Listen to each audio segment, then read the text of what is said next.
What's up, YouTube?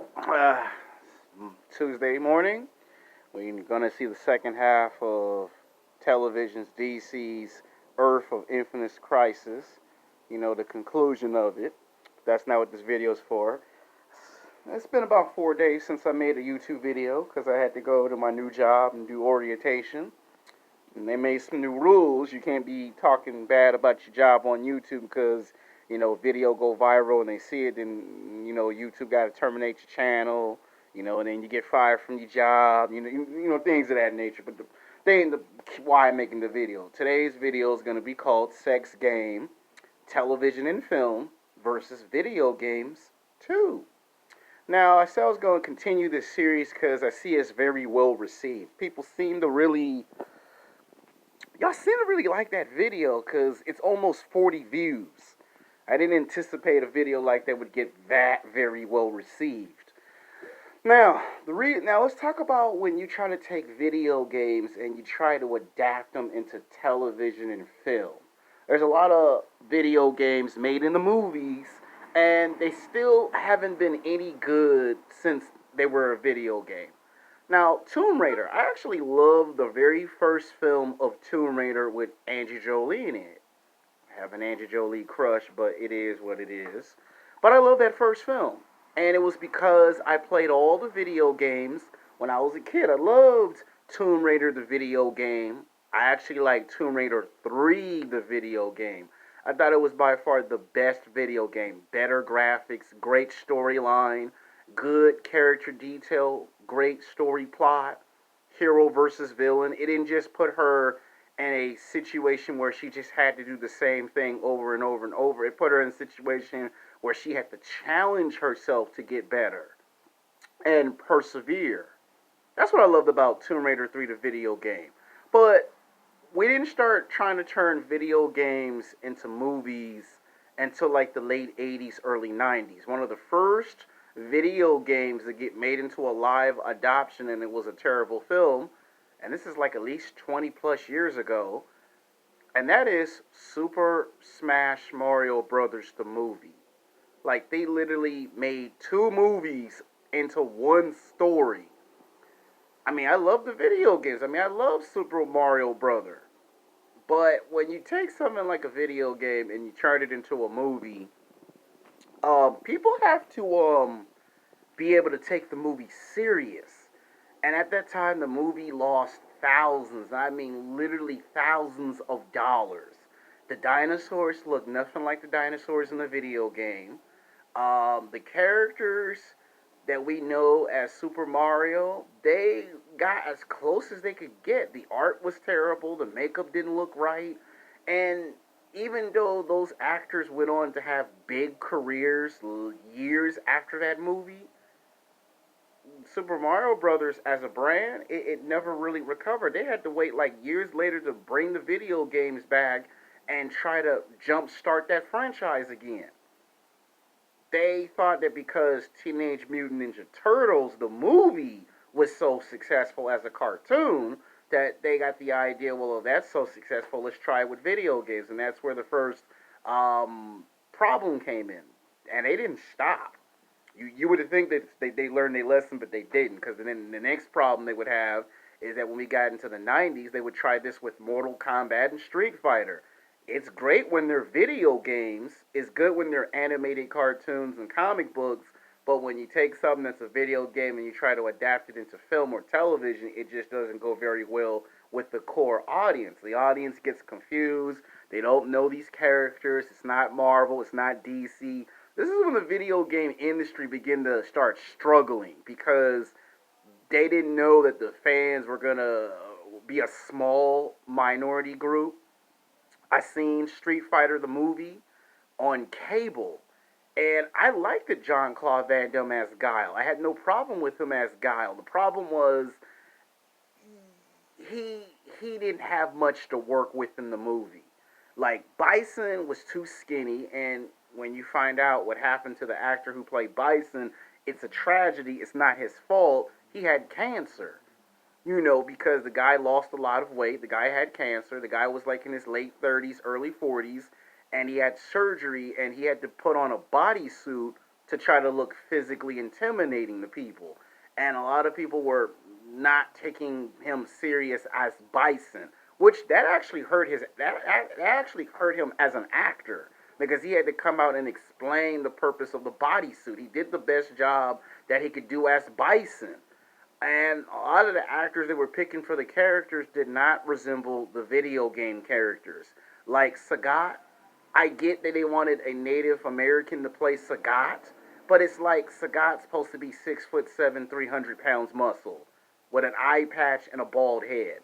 They got most of Sagat correct. You know, they got his story and his origin. He's from Thailand. He's a Muay Thai champion. They got that part right. It's just the fact that the guy wasn't 6'7". They could have found someone 6'7". They just didn't want to. Same thing with Ryu. They did an outstanding job with how Ryu looked. They had Ken Masters. They had Chun Li, so they got some of the characters right. But Street Fighter the movie didn't exactly convince anyone that this could be a franchise. Because had the movie been successful, they would have gotten 3 live action films. It just didn't convince no one. Then we got to Double Dragons. That was another movie that was based off of a video game and a cartoon. And the movie failed critically because people didn't understand the video game. They didn't understand the twin brothers were American and their master was Chinese. They really could not understand the concept of Double Dragon. Like, they really didn't understand it. Like, people just couldn't understand it. Then they came with Mortal Kombat. Mortal Kombat kind of broken the video game barrier because the first movie was good critically, good wide reception, but the second one failed expectations. Mortal Kombat Annihilation, and it's not until we got to Tomb Raider that, okay, now we finally found the middle common ground. Tomb Raider kind of said, okay, we can kind of bring you to a level that's acceptable. Then we got to the Resident Evil films because they were based off of video games. They done it with House of the Dead. All of these were video games made into movie adaptations. And people really couldn't quite understand the plots. You know, the characters got changed over. And there were only a few video games that managed to actually survive as a movie franchise. And that's Mortal Kombat, because it got 2 films and a television series. Street Fighter did good 10 years later as a web series, but they tried to reboot Street Fighter, and once again, it didn't make any money because at that point in time, nobody was expecting Chun-Li to get her own story. I mean, they didn't mind that the main character was a woman. Like, I was actually happy that they was going to finally, you know, explain Chun-Li's origin story. The backlash to that was you made her an American girl when she's Chinese. So a lot of people were furious with that Street Fighter reboot movie. I mean, seriously. And then they made Mortal Kombat the web series. So it seems like with Mortal Kombat, it's successful because that seems the only one that seems to get our attention. Mortal Kombat seems to do what Street Fighter and all these other video game properties couldn't do. They tried one with Red Faction. They turned it into a made-for-DVD. They made Halo straight to DVD and then talked about they're going to make an actual live interpretation. So people are a little skeptical when you take their beloved video games and you turn them into movie or television adaptations. To me, if they would just go the television route with some of these video game properties, they would do 3 to 5 times better than a movie. Instead of making Mortal Kombat or Street Fighter into movie franchises, turn them into television franchises. Like Vampire Diaries, the originals, that's what you should do with shows like Mortal Kombat and Street Fighter. Take them from video games and go to television route. Like Mortal Kombat would do much better as a television show because now you get to know the characters, you get to build a relationship with the good guys, the bad guys, you can explain their stories, their origins. That's what you do with Street Fighter. Instead of putting them on the movies, make them television shows. Now, with characters like John 117 from Halo, it's debatable if you should make Halo into a movie or a television show. I could see it as a television show on the Sci-Fi Network because that's what sci-fi is all about. If you made it a cross between Aliens and 300, that's probably the only way I could see Halo actually work as a concept. Because 300 because of war, and Aliens because, for the most part, what does Master Chief Spartans do?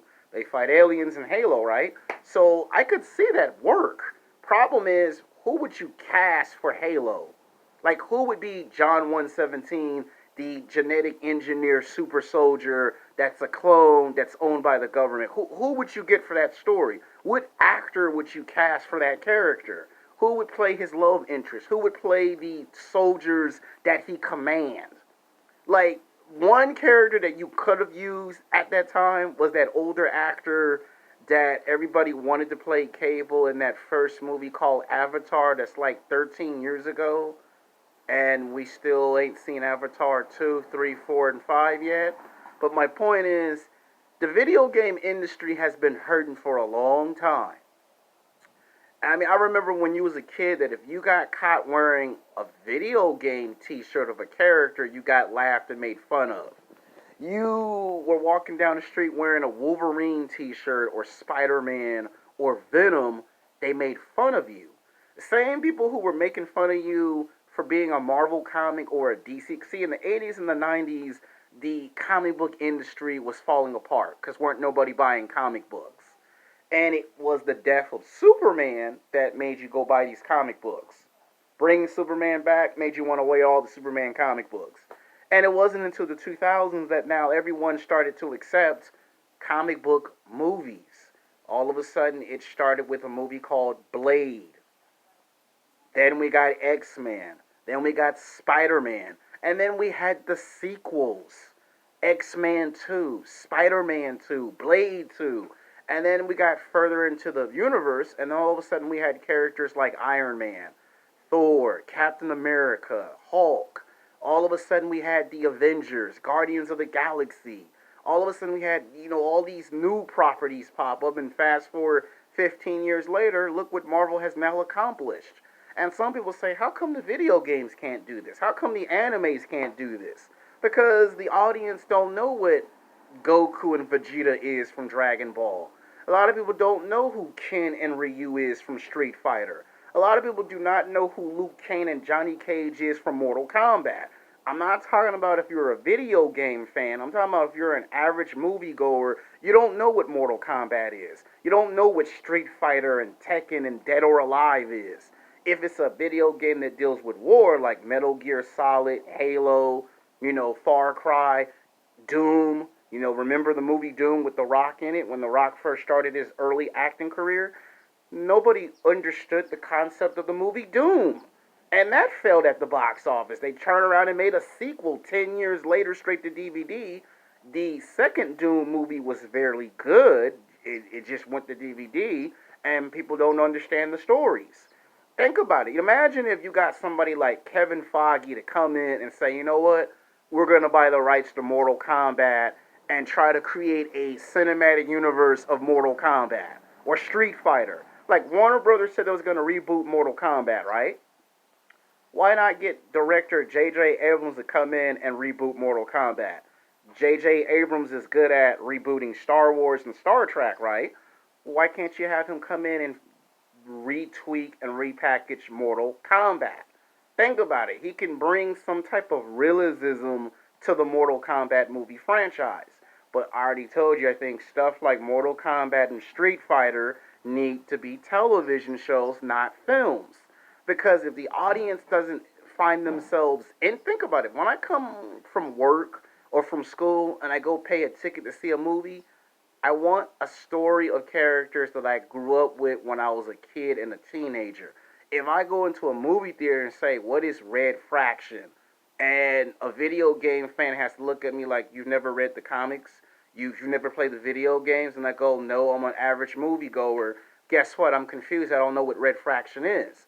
If someone has to explain to me the whole story concept of Halo or Metal Gear Solid, I'm going to be confused watching the movie. That's why sometimes when they take these characters and they have to change the stories up, a prime example is Final Fantasy. It was a good movie if it's animated. When they made it into a CGI movie, people complain it wasn't nothing like the video game. They just made it about a guy and a girl that were astronauts, and you got spirits, alien spirits, killing human beings and turning them into aliens. That's not what Final Fantasy was. And a lot of people are upset with that. So why the video game industry can't seem to get it right adapting these things in the movies is because the audience doesn't understand these characters. And the fans, if you take a beloved character like Cloud and you make him Zac Efron, people will lose their minds if you dare make a Final Fantasy live action film. I'm not saying that it will ever happen. I'm giving you a prime example. So please don't shit your pants and lose your mind that I'm actually saying this is for real. I'm giving you a prime example. If they made Zac Efron Cloud from Final Fantasy, people will lose their minds.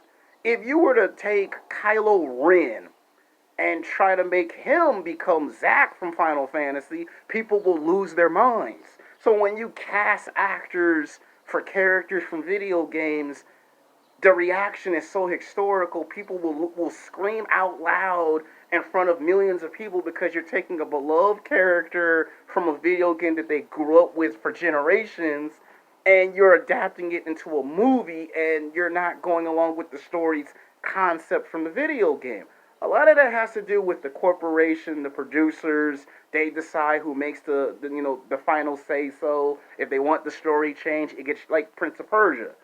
I had no problem with the movie of Prince of Persia with Jay Gyllenhaal playing the main character, except for the problem was a fan complained it wasn't like the video game. When Disney purchased it, it's like, come on now, you can't have killing in this movie. You got kids watching the Prince of Persia movie. He can't be going around killing people because it's not fit appropriate for the movie. So people get upset when these properties are been bought. You can see where this goes. I'm just trying to explain to you that even Prince of Persia was made into a movie. It was fine the way it was. I mean, he still fought the bad guys, and a bad guy still ended up dead. But the point is, I'm trying to explain to you what would happen. That's like if I made a movie called Devil May Cry and said, all right, we're going to get Kylo Ren to play Devil May Cry. A lot of people will scream like, no. So you can see the reaction in people's faces with these video games being made in the movies and not being well received at the box office. Now, part 2 has lasted a little bit longer than it's supposed to, and guess what?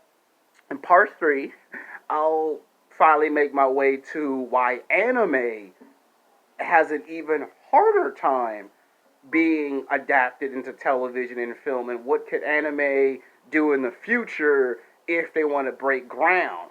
You'd be surprised on what I'm going to say in the next video. Until next time, peace.